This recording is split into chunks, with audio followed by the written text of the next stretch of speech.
আলাইকুম ওয়া রাহমাতুল্লাহি ওয়া বারাকাতুহু।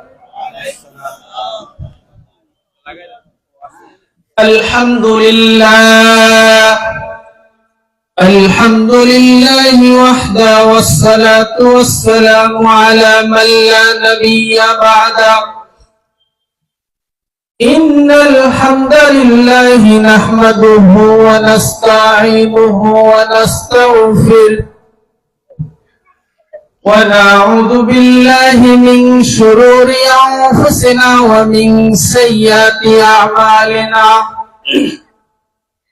من يهده الله فلا مضل له ومن يضلله فلا هادي له ونشهد أن لا إله إلا الله وحده لا شريك له وأشهد أن محمدا عبده ورسوله أما بعد فأعوذ بالله من الشيطان الرجيم بسم الله الرحمن الرحيم فقلت استغفروا ربكم إنه كان غفارا আলহামদুলিল্লাহ, সমস্ত প্রশংসা সেই মহান রব্বুল আলামিনের। বলেন তো প্রশংসা হবে কার? আরেকটা আওয়াজ দিয়ে বলেন। আল্লাহ। এই জমিন কার? আসমান? আমরা? সবকিছু যদি আল্লাহর হয়, প্রশংসা আসতে হবে না জোরে হবে? আল্লাহ রাব্বুল আলামিন বলেন, কেউ যদি আমার উপর খুব বেশি প্রশংসনীয় শব্দ ব্যাখ্যা আলোচনা করে, আমি আল্লাহ তাকে রহমতের চাদর দিয়ে ঘিরে নেই, বলি সুবহানাল্লাহ। এজন্য জবান খুলে শুকরিয়া আদায় করব, বলি আলহামদুলিল্লাহ। আপনার আমার পুরা জাতির নেতাকে বলেন তো, এর বাইরে কোন নেতা আছে? কিয়ামত পর্যন্ত আসবে যত নেতার স্লোগান হোক, নেতা একজন, তিনি হলেন মুহাম্মদুর রাসূলুল্লাহ সাল্লাল্লাহু আলাইহি ওয়াসাল্লাম। এর বাইরে মুসলমান হিসাবে কোন নেতাকে আমরা মানি? কথা বলেন, মানি? 10টা মিনিট ডিস্টার্ব করবে, একটু আমার দিকে তাকাতে হবে। Look at me. পৃথিবীতে যত নেতা আছে, মুহাম্মদ সাল্লাল্লাহু আলাইহি ওয়াসাল্লামের বাইরে মুসলমান হিসাবে কোন নেতাকে আমরা মানি? আওয়াজ দিয়ে বলেন, মানি? কিয়ামত পর্যন্ত যত নেতা আসবে, কোন নেতাকে আমরা মানব? আমাদের নেতা কে? হযরত মুহাম্মদ সাল্লাল্লাহু আলাইহি ওয়াসাল্লাম। যে মুহাম্মদ পৃথিবীতে আগমন করেছিলেন অন্ধকার যুগে, যে যুগে রাহাজানি, ছিনতাই, নারী ধর্ষণ, নারী পাচার, লুট, এমন কোন অন্যায় নাই যে জামানায় ছিল না। সেই জামানায় যে মুহাম্মদ সাল্লাল্লাহু আলাইহি ওয়াসাল্লাম এসেছিলেন, পৃথিবীতে আলোর দিশারি নিয়ে এখনো নেতা হয়, কিন্তু সেই নেতা যদি একবার মার খায়, পরের বার আর দেশে খুঁজে পাওয়া যায় না। কিন্তু আপনার আমার নবী, যে নবী তার জীবনের প্রত্যেকটা মুহূর্ত উম্মতকে দিয়েছেন, দিলেন নাই? সেই নবীকে আমরা ভালোবাসি না? তাহলে একটু জবান খুলে দরুদ পড়ি, সবাই বলি সাল্লাল্লাহু আলাইহি ওয়াসাল্লাম। প্রিয় উপস্থিতি, আপনাদের সামনে আমি সংক্ষিপ্ত আলোচনার ছোট্ট একটি আয়াতে কারিমা নিয়েছি। সূরাতুন নূহ, 71 নম্বর সূরা, 29 নম্বর পারা, 570 পৃষ্ঠা থেকে একটি আয়াতে কারিমা তেলাওয়াত করেছি। আয়াতটা হলো এরকম। এই আয়াতের যে বিবরণগুলো আমি দেব, কোন মানুষ যদি তার জীবনে মানতে পারে, তাহলে শেষ রেজাল্ট হলো সে জান্নাতে যাবে, বলি সুবহানাল্লাহ। সূরা নূহ আয়াত নম্বর 10। ফাকুলতু আস্তাগফিরু রাব্বাকুম। রব্বুল আলামিন বলেন, পৃথিবীতে যত মানুষ আছে আমি আল্লাহ সৃষ্টি করেছি, এই মানুষগুলোর মধ্য থেকে যারা আমি রবের উপর ইস্তেগফার পাঠ করে, কি পাঠ করে? একটু কথা বলেন, কি পাঠ করে? পৃথিবীকে বহু সময় দিয়েছেন, যেহেতু এখানে বসছেন জান্নাতের প্যান্ডেলে, একটু শোনার চেষ্টা করবো ইনশাআল্লাহ।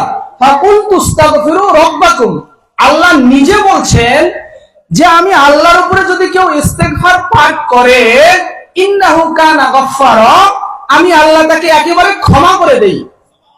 আর একটু আস্তে বলি সুবহানাল্লাহ। কোরআন ও হাদিস থেকে আমি এই ইস্তেগফারের 18টা ফজিলত বের করেছি। কয়টা? মাহফিল শুনলাম, যদি একটা আমল আমরা এখান থেকে নিয়ে যেতে না পারি তো এই মাহফিল শুনে কোনো লাভ হবে? হাজার হাজার টাকা করে লাভ হবে? আমরা যে দান করেছি কোনো লাভ হবে? এখান থেকে যদি একজন মানুষ একটা আমল জীবনের সাথে সেট করতে পারে, পুরো মাহফিল এবং ওই আমলের ওসিলা করে সবাইকে আল্লাহ মাফ করতে পারে, বলি সুবহানাল্লাহ। তাহলে 1 নম্বর ইস্তেগফারের ফজিলত এটা। আরেকটা পাবেন, ওয়া আনিস্তাগফিরু রাব্বাকুম, সূরা হুদের 3 নম্বর আয়াত। বুঝতে পেরেছেন?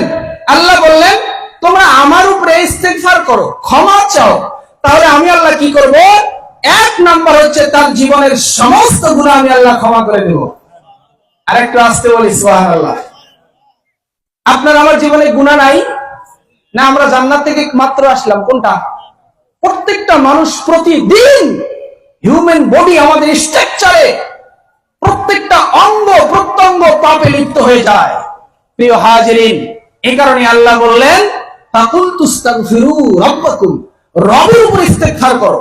আমরা যদি কন্টিনিউ বলি আল্লাহ আমাকে ক্ষমা করে দাও, আস্তাগফিরুল্লাহ, আল্লাহ আমাকে ক্ষমা করে দাও, রব্বুল আলামিন আমাকে ক্ষমা করে দাও, এইভাবে যদি বলতে থাকি, রব্বুল আলামিন বলেন আমি ওই ব্যক্তির সমস্ত পাপকে ক্ষমা করে দেই। এটার দলিল সূরা ফুরকান আয়াত নম্বর 70। একটু মন দেন, 70 নম্বর আয়াতে আল্লাহ বলেন, মজার বিষয় দেখেন, কোরআন দিয়ে কোরআনের তাফসীর করা সবচেয়ে বুদ্ধিমানের কাজ। আপনারা কি রাগ করতেছেন? কোরআন থেকে যদি কোরআনের তাফসীর খুঁজে বের করা যায়, এই তাফসীরের মতো মজার নাই। যদি জ্ঞানী মানুষ হন তাহলে মজা পাবেন। সূরা ফুরকান আয়াত নম্বর 70 আল্লাহ বলছেন যে কোন মানুষ যদি আমার কাছে ক্ষমা চায়, কোন মানুষ যদি আমার কাছে ক্ষমা চায়, আমি আল্লাহ শুধু তাকে ক্ষমা করে দেই। বিষয়টা এমন নয়, ওই ব্যক্তির যত পাপ আছে, যত গুনাহ আছে, সে জীবনে যত পাপ করেছে, তার জীবনের প্রত্যেকটা পাপ আমি আল্লাহ শুধু ক্ষমাই করে দেই না, তার জীবনের সমস্ত পাপ গুলোকে উল্টো নেকিতে পূর্ণ করে দেই। লিল্লাহি তাকবীর। বুঝতে পেরেছেন বিষয়? ওই পাপকে শুধু আল্লাহ ক্ষমা করে। দলিল কোরআন দিচ্ছে, সূরা ফুরকান আয়াত নম্বর 70 মনে রাখবেন। 2 নাম্বার, কোন মানুষ যদি 24 ঘন্টার ভিতরে অবসর সময়গুলোতে ইস্তেগফার পাঠ করে, আস্তাগফিরুল্লাহ শব্দটা জবানে জারি রাখতে পারে, অন্তরে জারি রাখতে পারে, 2 নাম্বার আল্লাহর হাবিব বলেন আল্লাহ রাব্বুল আলামিন আসমান থেকে রহমতের বৃষ্টি বর্ষণ করে। বৃষ্টি অনেক প্রকার হয়। কয়েকদিন আগে ভারতের চেন্নাইয়ে বৃষ্টি, গুহাতে বৃষ্টি হয়েছিল, দেখেছেন? পুরো বন্যায় সয়লাব। ওইটা কি রহমতের বৃষ্টি ছিল? নূহ আলাইহিস সালামের জামানায় বন্যা দিয়েছিল আসমান থেকে পানি দিয়ে, ওইটা কি রহমতের ছিল? না। আল্লাহর হাবিব বলেন কোন মানুষ যদি সে সব সময় আস্তাগফিরুল্লাহ শব্দটা পাঠ করে, আল্লাহ রাব্বুল আলামিন আসমান থেকে রহমতের বৃষ্টি বর্ষণ করে। কয়টা হলো? 2টা। 1 নম্বর কি করবে? পাপ ক্ষমা করে দেবে। 2 নম্বর রহমতের বৃষ্টি বর্ষণ করবে। 3 নম্বর, কোন মানুষ যদি আস্তাগফিরুল্লাহ পাঠ করে, আল্লাহর হাবিব বলেন ওই ব্যক্তিকে আল্লাহ নিজের জিম্মাদারিত্বে উত্তম সন্তান দান করবে। কি সন্তান? আকিস বিরিটানে এই সন্তান নাকি? ব্রাজিলের কাটিং দেয় এই সন্তান? Messi, Neymar, Ronaldo? নো, এটা তো যার সন্তান। আল্লাহর হাবিব বলেন কেউ যদি আস্তাগফিরুল্লাহ পাঠ করে, তাহলে আল্লাহ নিজ জিম্মাদারিতায় তাকে উত্তম সন্তান দান করবে। সুবহানাল্লাহ। ইমাম আহমদ ইবনে হাম্বল 10 লক্ষ হাদিসের হাফেজ ছিল। কয় লক্ষ? 10 লক্ষ। এইরকম সন্তান যদি আমরা পেতে চাই, তাহলে আমলটা কি? একটু আওয়াজ দিতে হবে। আমলটা কি? আস্তাগফিরুল্লাহ। মনে থাকবে সবার? 4 নাম্বার, কোন মানুষ যদি ইস্তেগফার পাঠ করে, আল্লাহর হাবিব বলেন আল্লাহ রাব্বুল আলামিন তাকে সব সময় হালাল রিজিক দান করবে। আরেকটু জোরে বলি সুবহানাল্লাহ। সারাদিন যে কত কিছু খাই আমরা, এর ভিতরে 60% হারাম। কি পার্সেন্ট হারাম? যত টুপিওয়ালা, দাড়িওয়ালা, জুব্বা হুজুর, আলখাল্লা, বড় হুজুর, পীর সাহেব, মুহতামিম, মুফাসসির, মুহতারাম, যার কথাই বলেন না কেন, বাংলাদেশে আনাচে কানাচে খুব ফ্রেশ মাইন্ডের মানুষ খুঁজে পাওয়া এই সমাজে দুষ্কর। আপনি কি মনে করেন এখানে দাঁড়িয়ে হাজারো কথা বলা যায়, কিন্তু ওইভাবে চলা যায়? প্রিয় উপস্থিত, যেটা বলছিলাম, 4 নাম্বার আল্লাহ যেটা দান করবেন সেটা হলো হালাল রিজিক। 5 নাম্বার, আল্লাহ রাব্বুল আলামিন বলেন কোন মানুষ যদি আমার উপর ইস্তেগফার পাঠ করে, তাহলে আমি আল্লাহ সরাসরি তার বন্ধু হয়ে যাই। আর একটু আস্তে বলি সুবহানাল্লাহ। আচ্ছা, আল্লাহ যদি বন্ধু হয়, এই ব্যক্তির কি কোনো টেনশন থাকার কথা? শেখ হাসিনার মতো জুতা দিয়ে পালাবে? স্বয়ং আল্লাহ যে মানুষের বন্ধু হয়ে যাবে, ওই মানুষের দুনিয়াতেও চিন্তা নাই, পরকালেও চিন্তা নাই। যেহেতু সময় শর্টকাট, আমি শুধু সংক্ষেপে বলছি। 6 নাম্বার হলো ওই ব্যক্তির দুনিয়ার উপর থেকে লোভ লালসা কমে যাবে। আলহাকুমুত তাকাসুর, দুনিয়ার ধন দৌলত তোমাকে ভুলিয়ে রেখেছে। হাত্তা যুরতুমুল মাকাবির, যতক্ষণ না তুমি কবরে আসছো। বুঝতে পারেননি? কবরে যাওয়ার আগ পর্যন্ত আপনার আমার আকাঙ্ক্ষা কি? আজকে রাতে 1 কোটি টাকার মালিক, সকালে চিন্তা হবে যদি আর 1 কোটি টাকা হতো। বোঝেন নাই? এইরকম চিন্তা। আল্লাহ রাব্বুল আলামিন বলেন যে কেউ যদি ইস্তেগফার পাঠ করে, তাহলে তার লোভ লালসা কমিয়ে দেওয়া হবে। বলি সুবহানাল্লাহ। আরেকটা আওয়াজ দিয়ে বলি সুবহানাল্লাহ। 7 নাম্বার হচ্ছে, কেউ যদি আস্তাগফিরুল্লাহ পাঠ করে, তাকে মানুষ শয়তান এবং জিন শয়তান থেকে হেফাজত করা হবে। বোঝেন নাই? মানুষ শয়তান নাই, এখনো বাজারে গেলে শত হাজার শয়তান পাবেন, যেগুলো মানুষ শয়তান। মিনাল জিন্নাতি ওয়ান নাস। দলিল আরো লাগবে? কোরআন বলছে যেহেতু যে মানুষ শয়তান আছে, তার মানে আপনার আমার আশেপাশেই থাকে, দূরে খুঁজতে যাওয়া লাগবে না। প্রিয় হাজিরিন, 2 দিন আগের একটা ঘটনা। আমি শরীয়তপুর থেকে আসছি, এক চাচা জর্দা দিয়ে পান খাচ্ছে, খুব আল্লাহওয়ালা, দাড়ি টুপি, একেবারে বিশাল কারবার। তো জিজ্ঞেস করলাম, চাচা জর্দাটা না খেলে হয় না? তুমি আমার চেয়ে বেশি জানো, তুমি আমার চেয়ে বেশি জানো। আচ্ছা, যে জর্দা দিয়ে বিড়ি বানায়, ওই জর্দা দিয়ে, যে তামাক দিয়ে বিড়ি বানায়, ওই তামাক দিয়ে তো জর্দা বানায় নাকি? উত্তরবঙ্গ যাবেন, নীলফামারী, রংপুর, সৈয়দপুর, এদিকে তামাকের খেতে কখনো ঘিরা লাগে না। বিশ্বাস করেন, কুকুরও পায়খানা করে না তামাকের খেতে, খাওয়া তো পরে। তাহলে এটা হালাল না হারাম? কুকুর বুঝে হারাম, অথচ মানুষ বুঝতে চায় না। প্রিয় উপস্থিতি, এরকম মানুষ শয়তান থেকে যিনি হেফাজত করবেন, তিনি কে? আর একটু আওয়াজ দিয়ে বলেন, কে? আল্লাহ। 8 নম্বর হচ্ছে, ওই ব্যক্তিকে যখন মৃত্যুবরণ করবে, তখন তাকে ঈমানি হালাতে মৃত্যু দান করবে। বলি সুবহানাল্লাহ। ঈমানের মৃত্যু আমরা চাই না? জোরে বলেন, চাই না? তাহলে আজকে থেকে আমল কি হবে? জোরে বলেন, আস্তাগফিরুল্লাহ। 9 নম্বর হচ্ছে, আল্লাহ রাব্বুল আলামিনের ভালোবাসা অর্জন করা যায়। কি অর্জন করা যায়? ভালোবাসা। আল্লাহ রাব্বুল আলামিনের ভালোবাসা যদি পাই, তো আর কিছু লাগবে? 10 নম্বর হচ্ছে, আল্লাহর প্রতি বিশ্বাস বেড়ে যাবে। কি বেড়ে যাবে? এই আমলটা আমি নিজেও করেছি, আমি আপনাদেরকে অনুরোধ করব, আজকে থেকে 40 দিন করবেন। কয়দিন? যদি 40 দিন পরে মিলে না যায়, তাহলে আমাকে দাওয়াত দিয়ে খাওয়ায় তারপরে বলবেন যে হুজুর মেলে নেই। বুঝেন নাই? শুধু শুধু ডাকিয়েন না, দাওয়াত দিয়ে খাওয়ানোর পরে বলবেন মেলেন নাই। তার মানে হচ্ছে, যদি আপনার ঈমান আকীদা ফ্রেশ থাকে, তাহলে আমল কবুল হবে না, মানে বুলেটের মতো আমল কবুল হয়ে যাবে। সারার ঘটনা শুনেন নাই? যখন জালেম সরকার তাকে হাত বাড়ালো, সারা বললো আমি 2 রাকাত সালাত আদায় করে নেই।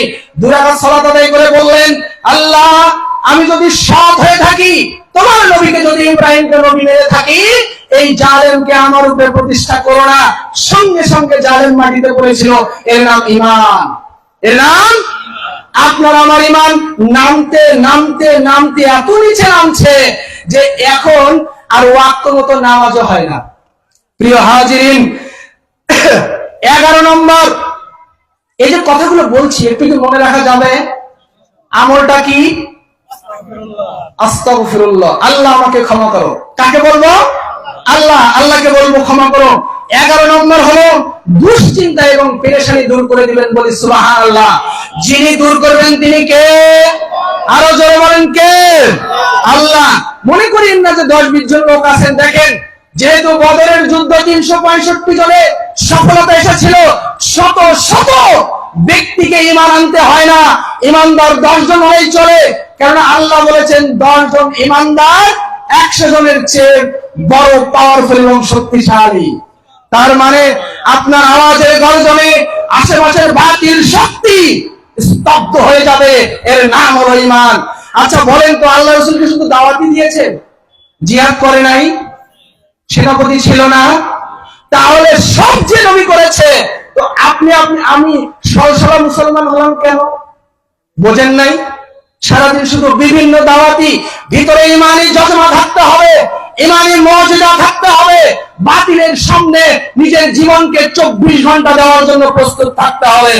প্রিয় হাজিরিন, 12 নম্বর যে কাজটা করা হবে সেটা হচ্ছে অভাব দূর করে দেওয়া। কি দূর করে দেওয়া? অভাব দূর করে দেওয়া। 13 নম্বর হচ্ছে মহান আল্লাহ রাব্বুল আলামিন আনন্দিত হন। 14 নম্বর হচ্ছে মৃত্যুর সময় রহমতের ফেরেশতা অর্থাৎ জান্নাত থেকে ফেরেশতা প্রেরণ করা হয়, বলি সুবহানাল্লাহ।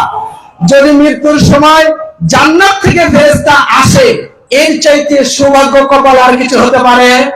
জান্নাতি ফেরেশতা কি আপনার আমার সম্বন্ধী নাকি? জান্নাতি ফেরেশতার মর্যাদা এত বেশি, এত বেশি, এত বেশি।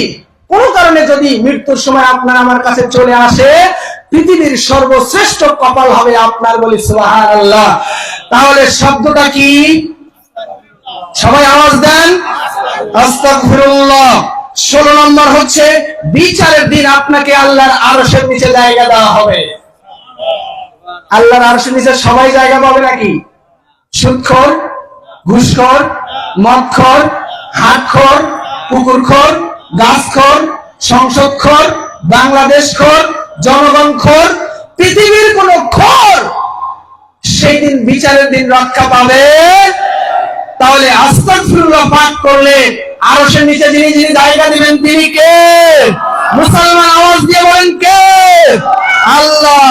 17 নম্বর হলো মন্দ কাজ থেকে বিরত রাখবে। মন্দ কাজ থেকে বিরত রাখবে। আমলটা কি? আস্তাগফিরুল্লাহ। 18 নম্বর হচ্ছে আল্লাহ রাব্বুল আলামিন বলেন, যে ব্যক্তি ইস্তিগফার পাঠ করবে আমি তাকে নিজ জিম্মাদারিতে জান্নাতে ঢোকাবো, বলি সুবহানাল্লাহ। প্রিয় হাজিরিন, অসংখ্য আয়াত, অসংখ্য হাদিস, এগুলো অ্যানালাইসিস করে আপনাদের জন্য এই 18টা উপকরণ আমি নিয়ে এসেছি। পরিশেষে বলবো, যেহেতু সময় শেষের দিকে, যে আজকে থেকে আমরা কি এই আমলটা করতে পারবো? কারা কারা করবেন? দুহাত তুলে আল্লাহকে দেখায় একটু। করবো তো ইনশাআল্লাহ। আল্লাহ আজকের এই ময়দান থেকে আমাদেরকে কবুল করে নাও, বলে আমিন। প্রত্যেকটা মানুষ যেন আমরা জান্নাতি হতে পারি, বলে আমিন। আমরা যেন আমলে সালেহ করতে পারি, বলে আমিন। হাত নামাই। পরিশেষে একটি কথা আসছে, বক্তা আসছে, পরিশেষে একটি কথা বলে আলোচনা শেষ করব। ওয়াতাসিমু বিহাবলিল্লাহি জামিআন ওয়া লা তাফাররাকু, সূরা আলে ইমরানের 103 নম্বর আয়াত। প্রিয় হাজিরিন, আমি এই মাদ্রাসার প্রধান শিক্ষক, আমার গ্রামের বাড়ি রংপুর। আমি একটি আয়াতের ব্যাখ্যা করে আলোচনা শেষ করব। শামসুর ভাইকে নিয়ে আসেন। একটি আয়াতের ব্যাখ্যা করে শেষ করব। লোকের দামে 1 মিনিট থেকে 1.5 মিনিট সময় নেব। আল্লাহ বললেন, ওয়াতাসিমু বিহাবলিল্লাহি জামিআন ওয়া লা তাফাররাকু, তোমরা আমার একটা রশিকে শক্ত করে ধরো, পরস্পর বিচ্ছিন্ন হয়ো না। কয়টা রশি? জোরে বলেন। রশির নামটা কি? আল কোরআন। রশির নাম আল্লাহ। কি ভাবছেন আমাদেরকে ভুলে গেছে? না, আল্লাহ রাব্বুল আলামিন বলেন, দুহা, সকাল বেলার কসম, যখন আলোটা ফুটন্ত টকবক করে উঠতে থাকে, সুবহানাল্লাহ। ওয়াল লাইলি ইযা সাজা, রাতের কসম, যখন অন্ধকারে ছেয়ে যায়। মা ওয়াদ্দাআকা রাব্বুকা ওয়া মা ক্বালা, এ দুনিয়ার মানুষ শোনো, আমি আল্লাহ বলি, আমি আল্লাহ নিজে বলছি, আমি তোমাদেরকে ভুলে যাই না। আল্লাহ কি আমাদেরকে ভুলে গেছে নাকি? 24 ঘন্টা দেখে তো, পতিতালয়ের মেয়েগুলোকে সব জায়গায় দেখে না? শেখ হাসিনা যখন টাকা চুরি করেছে তখন দেখে নাই? বিচার করবে কে? কে বিচার করবে? আমাদের কিছু ভাইয়েরা বলে রাজনীতি হারাম, আমিও বলি হারাম। কথা হচ্ছে যে বাংলাদেশে যদি ইসলাম প্রতিষ্ঠা করতে চাই তাহলে অন্তত সবাইকে তো ঐক্যবদ্ধ হতে হবে, হতে হবে না? এমনি এমনি কি সংসদ আমাদের ছেড়ে দেবে নাকি? যদি বাংলাদেশের সংসদে আজকে ঘোষণা হয় যে বাংলাদেশে যারা নামাজ আদায় করবে না তাদেরকে 3 মাসের জেল দেওয়া হবে, বলেন তো এশার আজানের পরে একজনকে আর বাইরে পাওয়া যাবে? বাজারে, ঘাটে, মাঠে, ফ্যাক্টরিতে সবাই তখন মসজিদে যাবে, আইন যখন সংসদে পাস হবে। বুঝতে পারেন নাই? কিন্তু আপনি আমি সারাদিন ওয়াজ করে একজনকে মসজিদে নেওয়া সম্ভব হয় না। তাহলে সংসদ দখল করার দরকার আছে কিনা? আমার কলিজা বলে সংসদ দখল করব। আপনারা কি ভয় পান নাকি? ভয় পান আপনারা? আল্লাহ বললেন ওয়াতাসিমু বিহাবলিল্লাহি জামিআ ওয়া লা তাফাররাকু, তোমরা আমার একটা রশিকে শক্ত করে ধরো, পরস্পর বিচ্ছিন্ন হয়ো না। পরস্পর কি হয় না? তাহলে বাংলাদেশে যে এত দল, ইসলামের মধ্যে 81টা, কয়টা? আমার কাছে লিস্ট আছে, অন্য সময় নিয়ে যাবেন। ইসলামের মধ্যে দল কয়টা মুসলমান? আওয়াজ দিয়ে বলেন কয়টা? দল হওয়ার কথা ছিল কয়টা? একটা। তাহলে এতগুলো যে দল হলো, প্রিয় উপস্থিতি, আমি আপনাকে বলছি যে প্রত্যেকটা মানুষকে যদি এক জায়গায় আনা যায়, সেটা হচ্ছে কোরআন, তাহলে পরে বাংলাদেশের এই মতবাদ থাকবে না। আপনি রফুলে দাইন করিয়েন না, আমিন জোরে বলিয়েন না। নামাজ পড়া যে ফরজ, এই হুকুম কি আমাদের কোন মানুষের? তাহলে বাংলার জমিনে যদি সালাত প্রতিষ্ঠা করতে চাই তাহলে আইন লাগবে কার? আইন লাগবে কার? আল্লাহর আইন প্রতিষ্ঠা করতে চাই না আমরা। প্রিয় উপস্থিতি, বাংলার জমিনে আমরা যদি গর্জন দিয়ে উঠতে পারি, বাংলার জমিনে আমরা যদি বলতে পারি যে আমরা সংসদ দখল করব, কোন বাতিল শক্তি, কোন মুনাফিক, কোন কাফির, কোন মুশরিকের, তাগুতের শক্তি নেই আমাদের সামনে রুখে দাঁড়াবা। তার কারণ হচ্ছে আমরা যখন হুঙ্কার দেব, ভয় থাকবে কার? কার ভয়ে হুঙ্কার দেব? যে আল্লাহ আমাদেরকে সৃষ্টি করেছে, ওই আল্লাহর আইনে দেশ চালাতে চাই না আমরা। সবাই দোয়া তুলে আল্লাহকে দেখায় লিল্লাহি তাকবীর, লিল্লাহি তাকবীর। হাত নামান। প্রিয় মুফাসসির এবং প্রিয় মুসলিম ভাইরা আমার, শেষে আপনাদের কাছে একটা কথা বলি, আমরা যে আমলটা শিখলাম, আমলটা কি? জোরে বলেন। 1 মিনিট ছেড়ে দেবো আমি। আমলটা কি? আস্তাগফিরুল্লাহ। শেষ পরিণতি কি? জান্নাত। আল্লাহ আমাদেরকে কবুল করুন বলে আমিন। আমার জন্য দোয়া করবেন, প্রতিষ্ঠানের জন্য দোয়া করবেন। আপনার সন্তানকে আমি চাচ্ছি, আমি আব্দুল্লাহ কথা দিলাম, আপনার সন্তানকে যদি মানুষ করতে না পারি, আমি আপনার সাথে জীবনে কথা বলবো না, ইনশাআল্লাহ। আসসালামু আলাইকুম ওয়া রাহমাতুল্লাহি ওয়া বারাকাতুহু। আলহামদুলিল্লাহ।